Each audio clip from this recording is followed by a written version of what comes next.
So the gray and yellow wrap has now come out of wet finishing, and this is the moment where I realized I should have taken some really good photos of the fabric before I did the finishing, because my sense is its entire character has changed.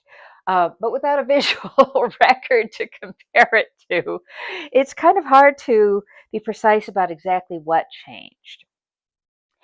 So, uh, to recap, the weft yarn is a combination of three hand spuns. I had this Jakira Farms 50/50 Merino Tencel, and Tencel is a plant fiber. It should not shrink even in the dryer, uh, but the merino definitely will. There's 100% Tussa. This is the 2-ply hand spun silk. And again, silk isn't going to shrink in wet finishing, but it is going to be affected. And then there's this, here's a good example. This is, again, I think it's a 50/50 split, although it might be a 75/25 wool and silk blend from Lisa Souza Fibers. So my weft yarns have a lot of silk in them or other non-shrinking fibers, but also a lot of wool.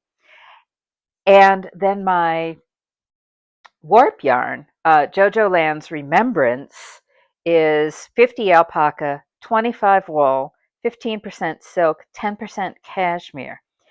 And is this is commercial yarn, has enough wool, again, has enough wool in it, but enough other fibers that it was hard to predict how much the shrinkage was going to be. And this is, and if you recall, it was the warp yarn that I was most worried about running out of. And it turned out I was right, because even in my direct warping, I ran out of yarn and had to make it a couple of ends, just maybe an inch narrower than I had planned.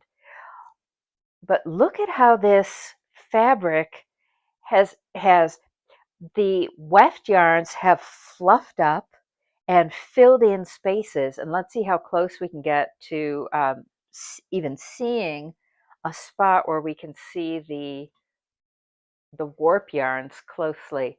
Uh, they shrank a little bit, but again, the whole texture of this fabric has changed to my mind, and in good ways.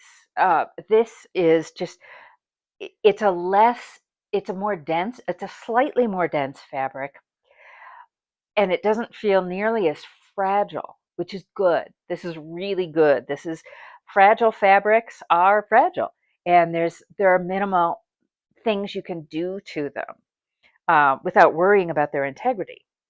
So let's look at the numbers in pre-wash, pre-finished versus post-finished. I lost 3.5 inches of length, which again is not surprising. Remember that your warp yarn is held under severe tension by the loom as you're weaving. So it's not surprising that it's going to spring back uh, in the finishing. And once it's finished, it doesn't have much stretch. You can't, I'm tugging on the lengthwise grain of this fabric, and there's not a whole lot. The widthwise, the crosswise grain, I lost approximately uh, 2 to 3 inches in the crosswise grain, and it's feeling stretchier to me. And of course, the bias is where you get the most stretch, though it's hard to calculate. In other words, see how much it stretches? This is why, if you ever took a sewing class, which I did in high school, because my high school was pretty old-fashioned, and the 80s, the late 70s and early 80s were still a time when you could take home ec in high school. Uh, so if this had been commercial fabric, I would lay my pattern pieces along the lengthwise grain, because that's what has the least stretch. And so that's usually, for instance, the front of a shirt or the length of a skirt. whereas the places where you wanted more stretch around a shirt are on the crosswise grain. So I did lose, I'm going to say overall, about 3 inches in both directions uh, from wet finishing this fabric. So the last stage of this, before I figure out what I'm going to finally do with this poor bumpy, lumpy, benighted piece of fabric, I mean, you can see the waves in the selvage where I was not paying enough attention to keeping my selvages even in the clasped parts. So the two ends that are just plain weave with doubled strands of the glacier woolen silk, everybody flares out. You can see where I stopped the clasped weft right here at the end, and then it flares out. And you can see on the beginning here where I wove, wove, wove, and then I started the clasped weft, and look what happened to my selvage right here. So, oh, and before I take you completely away from this and talk about what am I going to do next, I want to show you the part where I had unwanted floats that I fixed.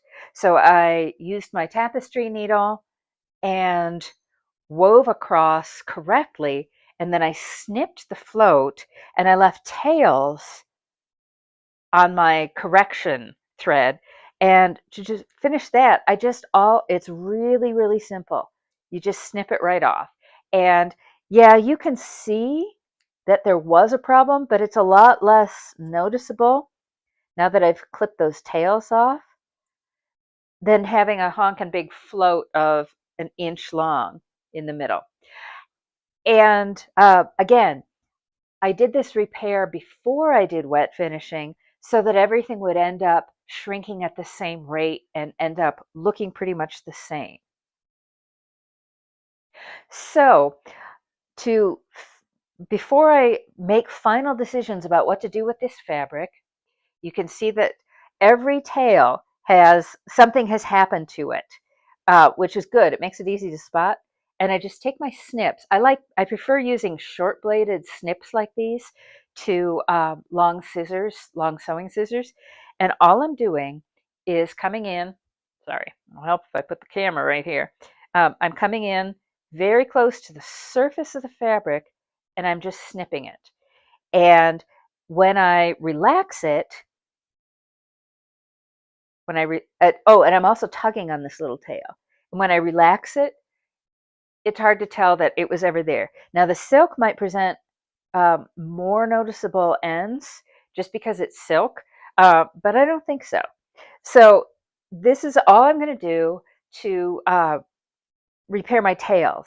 And here in a spot where my warp end broke, looks like I might have lost 2 of them here. I'm going to just do the same thing. I'm just going to snip off those tails. And as luck would have it, that's also a spot where I changed weft yarns. So again, just snipping off those tails. And I'm going to have gazillions of them on this fabric because of the number of times I changed yarns or ran out and filled up my stick shuttle again, etc., blah, blah, blah. But once I clean up all these tails, it's going to look pretty spectacular, except for those really wavy selvages. And in a second, I'm going to move everything and lay it on the floor so that you can get a sense of honestly, just how bad these selvages look. Or we'll see if I can open it up on the counter here and get a clearer picture of that. Okay, so this gives a better impression. And again, this is just a disaster. I would be embarrassed to have this selvage visible where anybody else could see it because this is just egregious. And again, what I should have done when I noticed the problem was unpick to the problem area, just unweave it and do it again. It's the same rule I follow in knitting. If I look at something and go, oh, I should really tink that and redo it, I just do it because I know I'm not going to. I know I'm not going to be happy with the finished result if I don't redo it. Okay, but how am I going to salvage such a salvage problem cloth? Uh, One way would be to turn it into something with seams. So if I seamed, I could follow, I would be basically avoiding the problem areas. I wouldn't be cutting them off, but I would just be creating a new long line down here. Uh, and if I had enough fabric, I would just make another one of my wonderful socket to me cardigans that I've already got two of. But I don't have a long enough length of fabric to do that. Um, I could fake it and use this hand woven fabric for the fronts and do something different on the back of the cardigan. That is a possibility. I could use this as a front panel in a short sleeved garment. There are all kinds of very simple, very rectangular sewing pattern shapes out there for tops and things like that. So I could do any number of those things. The biggest challenge at that point would be placing things. This yellow, though I love it, is not the best color next to my pasty white Northern European skin, uh, which is why I did these big patches of the glacier yarn at the beginning and the end. So I could do something where, say, this was the top of of some kind of shirt or blouse or pullover, something like that. I could do that. Um, if I wanted to keep it as a wrap, which honestly is kind of my preference because I'm really digging the very rustic nature and then the ebbs and flows of these colors, uh, my fake would be, well, a potential fake or fix would be to use a very wide binding, like much wider than one normally sees on garments. And again, I would start at the narrowest point, and then wherever things get too wide, I would fold it over, hand baste it, and then cover up this fold with a binding. And so it would probably need to be a binding that's at least 3/4 of an inch to an inch wide.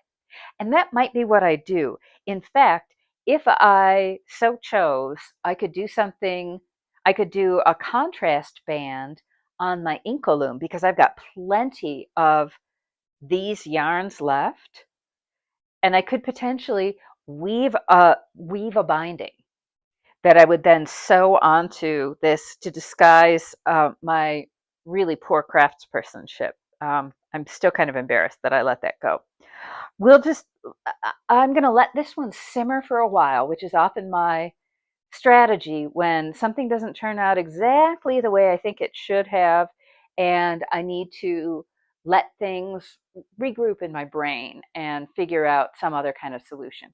But regardless, overall, I am really, really pleased with the look and feel of this fabric now that it has gone through the wet finishing process.